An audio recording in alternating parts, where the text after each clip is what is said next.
Welcome to Toyota Time with Timmy the Toolman and Sean. Today we are on location in Petaluma, California at my buddy Aaron and Erica's house. And what we're going to show you how to do today is replace the oil cooler hoses and also replace the oil cooler gasket that seals the oil cooler to the block. We did show this as part of a complete coolant hose replacement video, but I do remember quite a few people asking for help with just those coolant hoses because the access is really tough. So I decided to make a separate video just for that job. With all that said, let's get out to the truck and get started. The first thing we want to do is drain the coolant. I'm going to remove the front skid plate. It's held on with 12mm bolts. In the front, it's held on with 3 12mm bolts.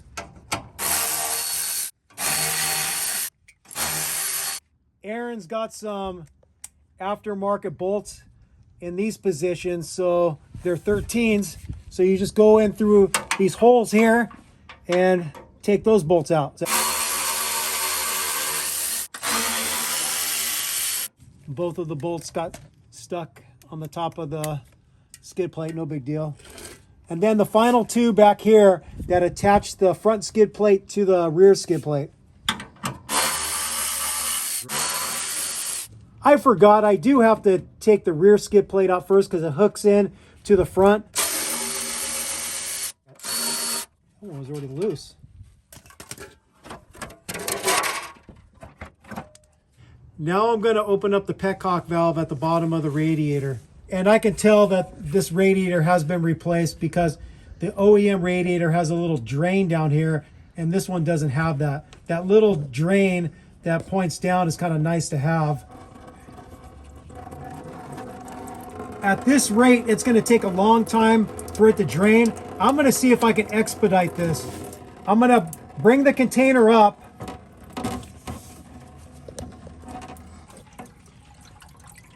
And then I'm going to ask Aaron to open up the radiator cap to where we get some nice venting. Aaron and I are going to do a coolant flush on his truck because he's currently using a green coolant and he wants to transition it back to what it should be, the Toyota red. And to help get more coolant out of the system, we're going to crack the block drain. You access the block drain through the passenger side front wheel well. So if you go right underneath the upper control arm through that pocket of the mud flap and you look straight back towards the block, you'll see a 14mm bolt that's all by itself. It's not affixing anything to the block, and that is the block drain. So you'll need to use a flashlight and look back in there, and I'm pointing at it right now. It's right there at the tip of my index finger. And so what I'm going to use to get access to that is a really long 3/8 inch extension with the 14mm socket. So I've got this really long 3/8 extension, and then at the tip of it I have a 3/8 wobble extension. So I get a little bit of articulation with the socket because you can't necessarily get completely square on that without a little bit of articulation. If you don't have one of these, then maybe what you want to do is get a swivel on there. And there it is. We're just going to let that drain some more. The oil cooler hoses run along the driver's side of the block, and the best access to getting those off is through the driver's side wheel well. So we're going to jack up the front end, take that driver's side front wheel off so we can get access through the wheel well. The other thing we have to do is we want to disconnect the alternator because one of those coolant hoses runs from the oil cooler to the side of the water pump, and the alternator is going to be right in the way of getting that disconnect at the water pump to be able to get the clamp off and the old hose off and the new hose on. So before we jack up the truck, we're going to disconnect the alternator from its bracket and just lay it in the engine compartment, and then we'll jack up the truck and get the wheel off. The first thing I'm going to do to get the alternator off is I want to take tension off the belt so I can slip it off the pulley. The lock nut for the adjuster is right there. It's a 12mm nut. The next thing I'm going to loosen is the 14 millimeter pivot bolt right here. You want to loosen that so when you turn the adjuster on the driver's side of the alternator, then the belt will detension. And right now, I'm just going to loosen it. You don't have to go all the way out with it. The adjuster bolt is right here. It's a 14 millimeter. I'm going to loosen that with my flex head ratcheting box and wrench. And you get the idea. I'm going to loosen this until I can slip the belt off. Once you get this adjuster bolt loose enough, you can slip it off of the adjuster bracket. There's a slot. The open side of the slot faces upward, so you can just slide the bolt out of the slot, and then you can remove this 12 millimeter nut and slide this whole adjuster bolt assembly out of the bracket. And then now we should be able to get the belt off. Okay, belt is off. Now what I'm going to do is I'm going to take the 14 millimeter pivot bolt all the way out. There are two electrical connections to the alternator. One's here that's hidden with a plastic cover, and then there's a plug on the back side. The one with the cover is not so hard to disconnect. The one with the plug is super hard to disconnect. And what I want to try to do is just leave both of those connected, pull the alternator out and just set it against the frame on the lower radiator hose and just let it sit there. Now I'm going to try to wiggle this thing out just like that. And as long as I'm not pulling on any electrical connectors, I'm fine. And I'm just going to let it sit right there. So now we're going to jack up the front end. We're going to settle the frame on a 6-ton jack stand, and then we're going to get that driver's side wheel off. All right, we have the driver's side of the rig jacked up. We have a 6-ton jack stand underneath the frame, and we've got a couple wheel chocks behind the tire. So this is going to be our access on either side of the coil tower. We have a plastic mud flap here and a rubber one here, and I'm going to pop those clips free so we can get them out of our way so we have room to get in there with our tools. And you're most likely just going to end up breaking these. They're hard to get off clean, and you'll just have to replace them, or you could just leave these things off if it's not going to bug you that you're going to get a little bit more dirt and mud into your engine compartment. Okay, that one's off. Then I'm going to pop this free. That one came off fairly clean. There's one more on the inside here.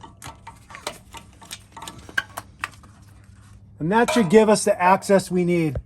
The first thing I'm going to disconnect is that bracket that holds the wiring harness to the bell housing. I'm going to get in there with a 1/4 inch ratchet and 10 millimeter socket and loosen that, because the oil cooler is right behind this harness, and I want to be able to hopefully droop it out of our way enough to get access. I'm wiggling the harness right here, and you can't see it because it's out of your view, but right behind the coil tower, underneath the exhaust manifold, there's another post that you can release the harness from, and then you could get more movement.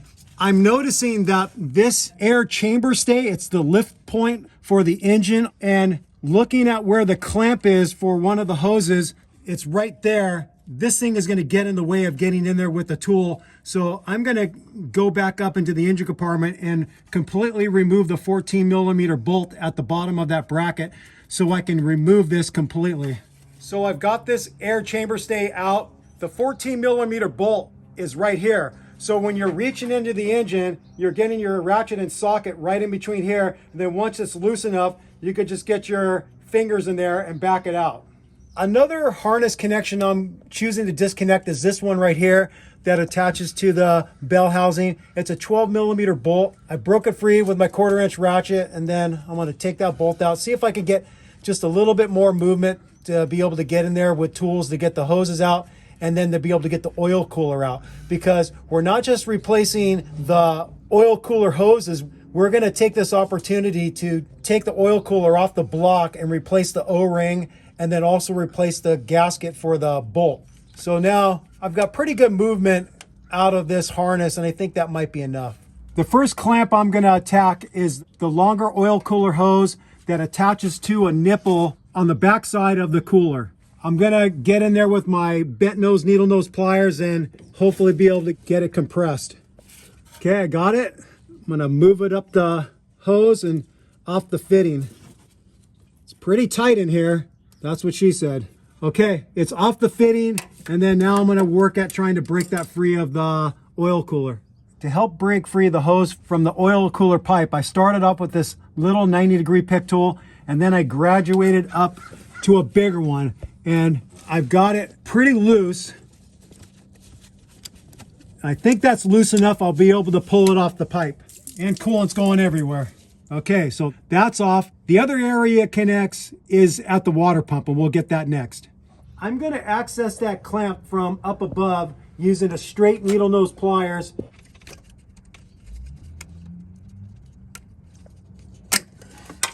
I've got it backed off a little bit.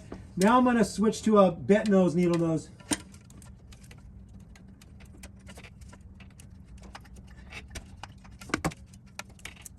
Okay, that's off the fitting. Let me see if I can pull it free with my hand. So here's the hose, and it goes in this orientation. This side goes towards the water pump, and then you have this protective cover because it goes right near the exhaust manifold, and then this side connects up to the oil cooler. Now that we have this one out of the way, we have better access to getting the smaller U-shaped one out. In the upcoming footage, you're gonna notice that we aren't showing the usual detail we provide in our videos, and that's because there really was no ability to get the camera in there while I was working in there with all my pliers to get the hoses off and the new hoses on. I do provide a verbal description of what I did, and I hope that's enough for you to be successful, but I just wanted to let you know that's the reason why we didn't show the usual detail, because we just couldn't get the camera in there while I was working to get those hoses off because the access is super tight. The other oil cooler hose is right there in the center of the frame. I got that clamp loose on the back end, and the release mechanism for the constant tension clamp was facing upward. I first got in there with a short set of straight needle nose pliers. I was able to twist the release mechanism towards the rear, and then I got in with my 90-degree needle nose pliers and then was able to move it back on the hose. So I should be able to get that off the fitting. The other one is going to be a little bit more interesting to get at because it's kind of buried back there. So I'm going to do my best to get that one loose, and then I'll let you know how I got it. I was able to get a 90-degree pick tool in between the hose and the fitting, broke it free a little bit, and then I grabbed onto the hose with my hose pliers and pulled back and twisted, and I finally was able to break it free. So now I'm going to be able to pull that side of the hose off the fitting. With this short set of needle nose pliers, I'm able to get onto that other clamp, and I'll show you my access.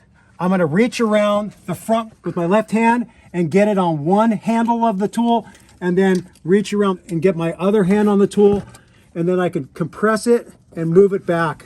Pretty hard to get in here.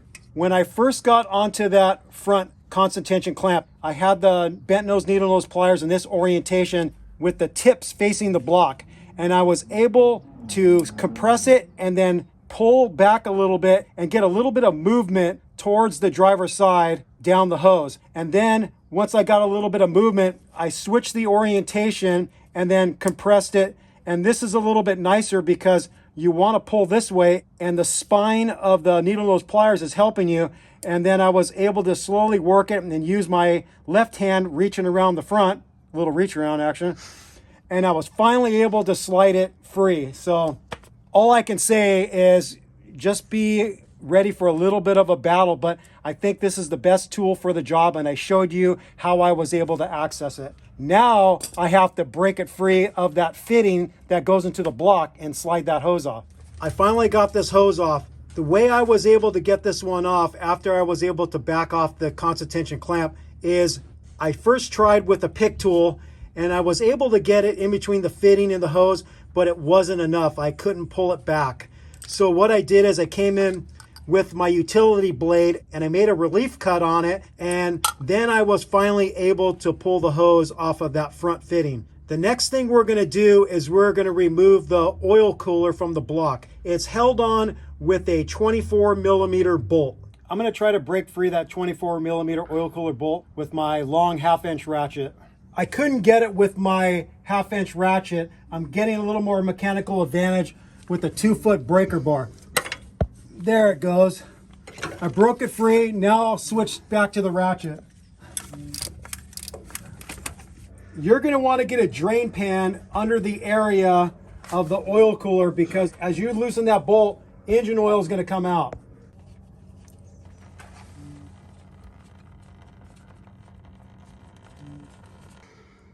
This is the oil cooler bolt, and it's hard to tell, but there is a washer underneath the head of this bolt that we'll have to remove, and we have a replacement for it. Aaron and I are struggling big time to get that oil cooler separated from the block. It is just glued on there. We tried pry bars, we tried just pulling with brute force on the fittings, nothing. And the problem is, if you're trying to use a pry bar, there's really nowhere really good where you can get enough leverage with a big enough pry bar. So now we're trying another thing. Aaron came up with a good idea. We're using a piece of wood that's long enough to where I could hammer it from back here, and then we have a rag up against the cooler as a little bit of a cushion, and then I'm going to hammer on the wood while Aaron's holding the wood against the cooler so it doesn't glance off, and I'm going to see if I can break that sucker free. Aaron's idea worked like a charm. We hammered up against it with the piece of wood, and it knocked off on the first whack. That was an excellent idea. So Aaron's actually smarter than he looks. So this is the O-ring we have to replace, and we'll get a pick tool and carefully remove that. I'm deciding to clean this up a little bit for Aaron, so I'm using some metal brushes and some brake cleaner, and I'm gonna get a lot of this gunk off. This O-ring is gonna be really hard and brittle. I tried to pierce it with my pick tool to get a little purchase so I could pull up, but it wasn't really working. I've got a tiny little kind of like eyeglass screwdriver, flathead, and I'm gonna see if I could lever it in there and just try to pull up. You just don't wanna gouge the bottom part where it seals. It's not happening. Aaron's trying to lever it out with the pick tool again. I wasn't getting anywhere with the little screwdriver. When it's that hard and brittle, it's just super hard to get out of there. Aaron was finally able to pick a section free. Like I said, it's going to be super hard and brittle. It's not going to resemble anything like a pliable O-ring. It's going to be hard as a brick. So we're going to keep working at this. You just got to be careful not to score the bottom where the seal makes a leak-free connection with the oil cooler. Using a small flat blade screwdriver, Aaron was able to work it under one of the edges and then slowly work his way around, getting the gasket out of the groove. Nice. God, that was a pain in the butt. Okay, we're gonna clean it up and then get the new gasket in. Here's the part number for the oil cooler O-ring. And we'll just place that sucker in there. There we go. This is the part number for the oil cooler bolt washer. Just slide that sucker on. It looks like it's made the same on both sides, so it doesn't matter which way you slide it on. All right, we are ready to get the oil cooler back on. The torque value for that oil cooler bolt is 43 foot-pounds, and you are able to get in there with a torque wrench. I came in from the back and got on there with my big torque wrench. This sucker right here. So now the oil cooler is properly reattached to the engine with a new O-ring that seals it to the block, and then a new O-ring for the bolt. Now we're gonna get those hoses back in, and I imagine that's gonna be some fun. Here's the part number for that smaller U-shaped oil cooler hose. We're just gonna reuse the old clamps. These long 45-degree needle nose pliers ended up being the ticket to get that constant tension clamp secured on the front fitting that goes into the block. And now I'm gonna work on the back hose connection that hooks up to the front fitting on the cooler.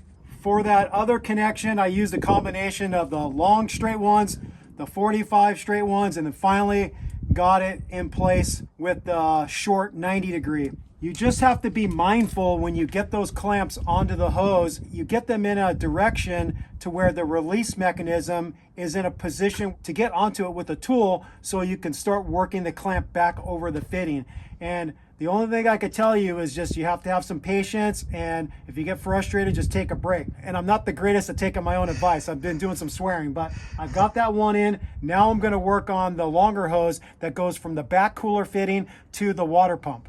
The part number for that longer oil cooler hose is this. Boy, oh boy, that was fun and easy. Not. So the access is tough, but if you follow what we showed you, I think you will succeed as long as you have the right level of patience and you have the multitude of different needle nose pliers that I own. I will put a link in the video description to all the ones I've used. So those long ones that have a 90 degree, 45 and straight are invaluable. My short straight ones are really good too. And then the 90 degree short ones are good.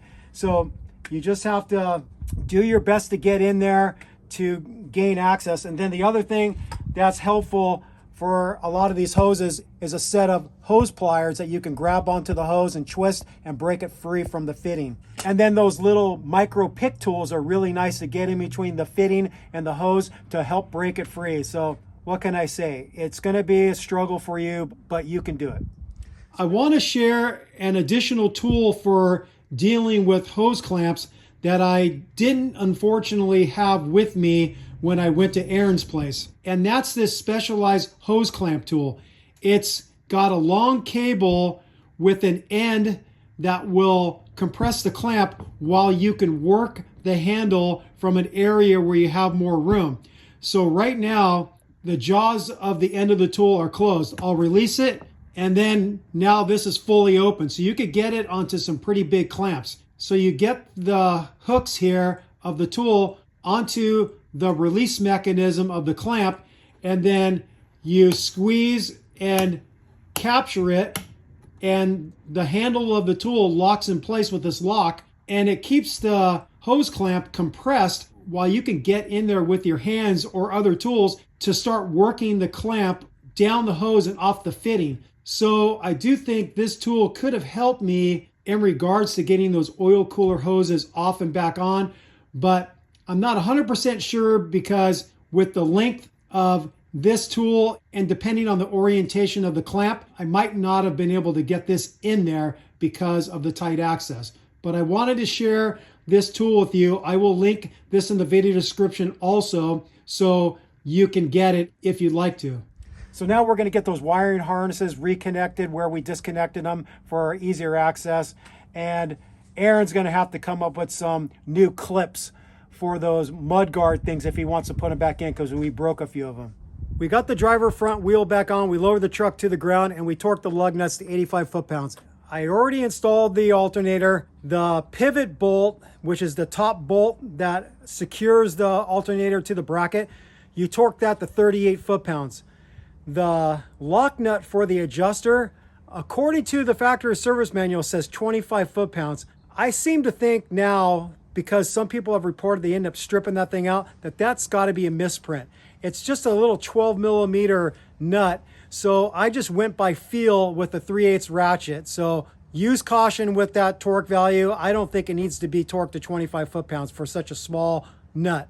This would be the time that you fill up your system with a 50-50 mix of the red concentrate and distilled water. But because Aaron had green coolant in there and he wants to transition back to the proper coolant for this Toyota engine, which is the red concentrate, we're going to do a coolant flush on his system. We could have started off with that, but we chose not to. We chose to just get the hoses replaced first. We're not going to show the coolant flush because we already have a video for that. You can go into the video description and I will have a link provided for that. So if you want to do a flush because you either are using a different type of coolant and you want to transition to the right coolant, or your coolant has just been abused for a long time, it's really dirty and nasty, then those are the two situations where I would recommend a flush instead of a simple drain and refill of the system. After you get done with a job like this and you are keeping your coolant in good shape, I renew mine every 30,000 miles,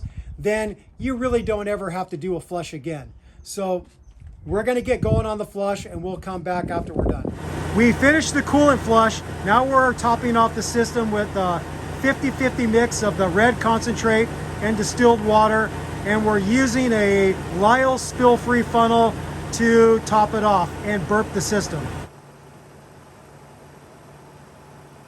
The bubbles slow down dramatically. Most of the air is out of the system. The way this funnel is spill-free is you squeeze the upper radiator hose, pushing a little bit of coolant into the funnel, and then this way when you take it off, the level will be below the neck, and then you won't spill anything. So I'm going to squeeze it. You're going to see some bubbles come up. And then I put the stopper in there. And then what we're going to do is transfer over what's in here into the reservoir.